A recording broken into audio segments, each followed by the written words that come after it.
I was waiting for George, Go for it. but I guess I'll just call it.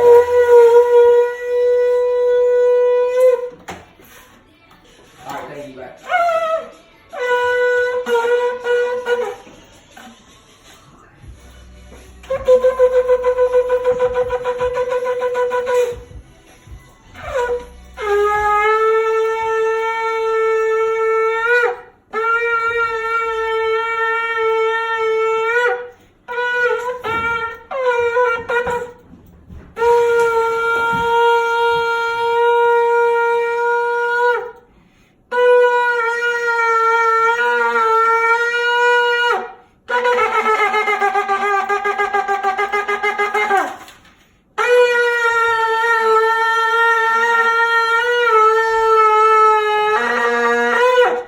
Nice, good job. Good job. Very good.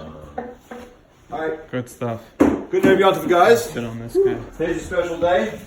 It's actually Erev a special day, but we're already in the vibe of the day. Well, tonight starts Chai Ellul. Chai Ellul is the birthday and the birthday and of two great luminaries, two of the greatest people ever in history, the Baal Shem Tov and the Alter Rebbe. Now, the day they both have the same birthday, which is 18th of Ellul. Now, 18th of Ellul, Chai means life, and 18 is the number of life. Chai, also both of them personified positivity, good energy, good vibes, love, and really happiness. They both of them promoted these ideals. But we know Ellul is a very somber month. Ellul's a month where I'm thinking about my sins, I'm thinking about all the things I did wrong in the last year, I'm making introspection, calculation. I'm really trying to do some cleansing before the new year begins, so I have a good Rosh Hashanah. So the whole Ellul, we're really, it's a very somber month. It's not a joyous month at all. So how I'm meant to reconcile these two opposite vibes, these feelings that I'm experiencing right now. On one hand, it's Chai Ellul, it's meant to imbue life and energy into the month of Ellul. On the other hand, Ellul is not about life and energy and positivity. Ellul is a somber month. The answer is, that is precisely the point. That everything in life should be done with positivity and happiness and joy. Even tshuva should be done with happiness and joy. Even when I'm trying to think about the negative things that I've done, it should also be done with positivity and joy. Because what I'm doing is I'm proving myself. I should be happy about that. And even the most difficult tasks that I have to take on in life, those things I really don't want to do and I'm not happy about, should also be done with positive energy and joy. And the Baal Shem Tov and the Alter Rebbe both embody these ideas: simcha, happiness, and acceptance, and loving every Jew. And one of the main differences we found between the Baal Shem Tov and the Alter Rebbe, the Baal Shem Tov was the original founder of Chassidus, and the Alter Rebbe was his student who was the founder of Chabad Chassidus. So the main difference is the Baal Shem Tov, he focused much more on Ahavas Yisrael, love of the simple Jew, which was a revolutionary concept in those days. Because in those days, if you were a Talmud Chacham or rich, you didn't matter. It's like you weren't even there. You wouldn't. No one would say Good Shabbos to you in shul. Nobody would call you for an aliyah. It was like you were at the back row. The Baal Shem Tov completely changed that. He said those guys in the back row who say Tehillim with sincerity, with a whole heart, those actually are hitting goals in Shemayim even more than the big Talmud Chachamim, even more than the big rich people that give a lot of tzedakah. Those people are even more powerful, and therefore he elevated the status of the simple Jews tremendously.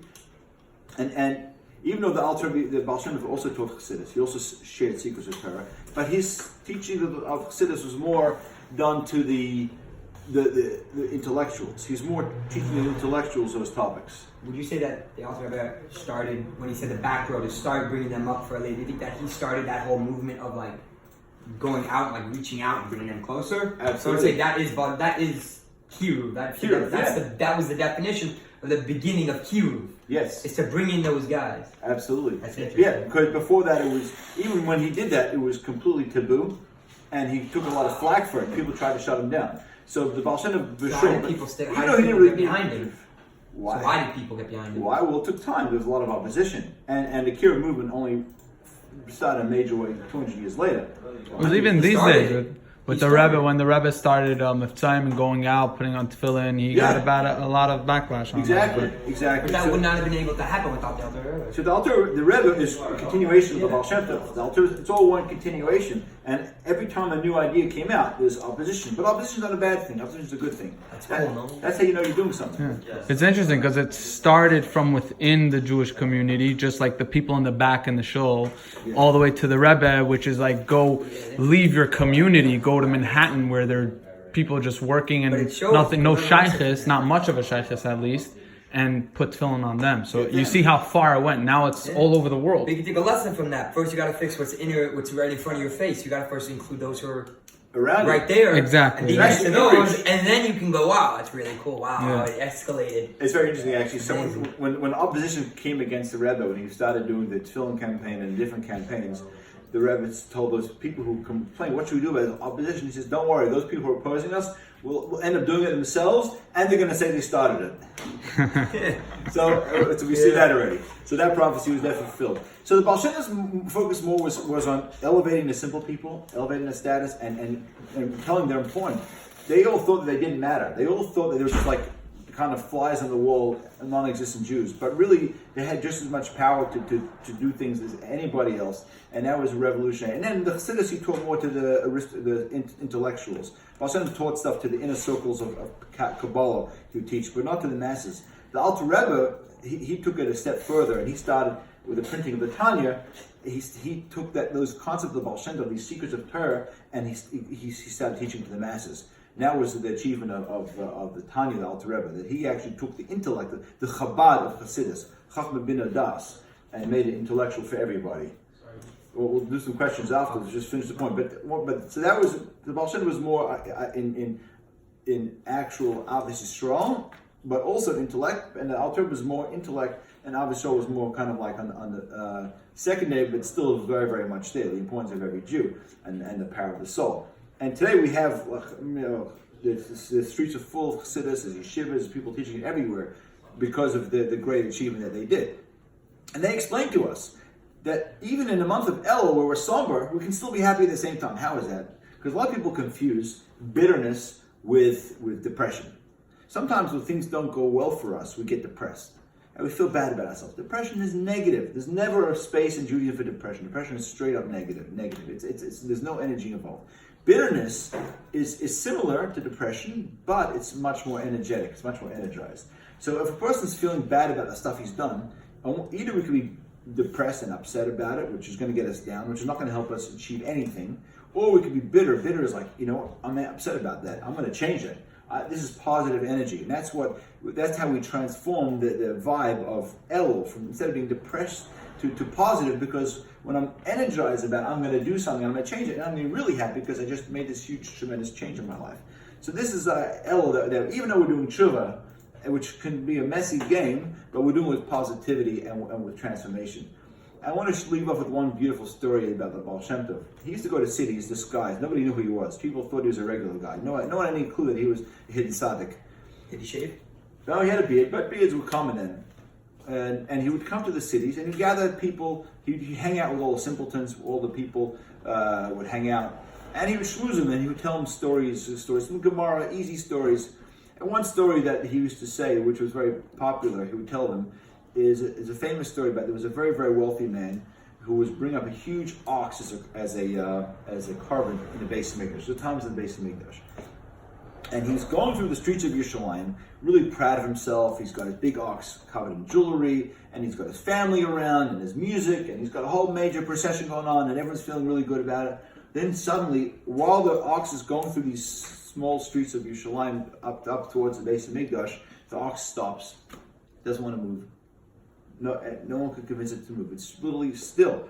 And the family's, he's getting embarrassed. It's uncomfortable. What should we do? Everyone's like really confused. What do we do about this ox that doesn't want to move? This is like the pride and joy of their of the family. They're bringing this beautiful, huge ox, this priceless ox.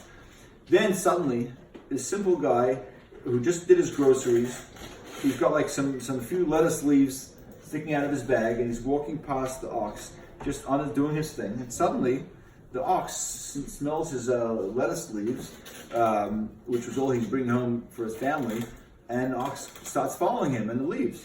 And he realizes what's going on. He says, "Oh, this ox is following me. No one can get the ox leaving." This simple Jew holding his few blades of lettuce is able to move this huge ox. So he realized. So he keeps on walking towards the base of Mikdash. Instead of going home, he walked all the way to the base of Mikdash, and because of him, the ox actually made it to the base of Mikdash, and they were to shecht and bring it up as this whole sacrifice. So the Baal Shem Tov tells him about this story. Who do you think got the schus of this huge, beautiful carbon to be brought to the base of Mikdash? Whose merit was it? Was it the big wealthy guy that spent tons of money to make this whole procession? Or was it the simple Jew that happened to be walking by with his lettuce leaves? And the answer is obvious. So Hashem would teach these people that even though you might just have these simple little lettuce leaves that you're offering to Hashem, but because you do it with your whole heart and soul and with your whole feelings and emotions, that is way greater than the big stuff, because you do it with sincerity. So his offering of those lettuce leaves was worth more than the huge ox. So basically, the Baal Shem Tov and Alter Rebbe empowered us to believe in ourselves, to feel strong about ourselves, to feel good about ourselves, and to believe that we have the power. No one should ever think he's insignificant. Everyone matters. Everyone is important. No one Jew is more important than anybody else. And we have to love ourselves, love Hashem, and we can change the world. So good Yom Tov, happy Chai Ellul, and we hope that we'll celebrate Chai Ellul with Mashiach. Amen.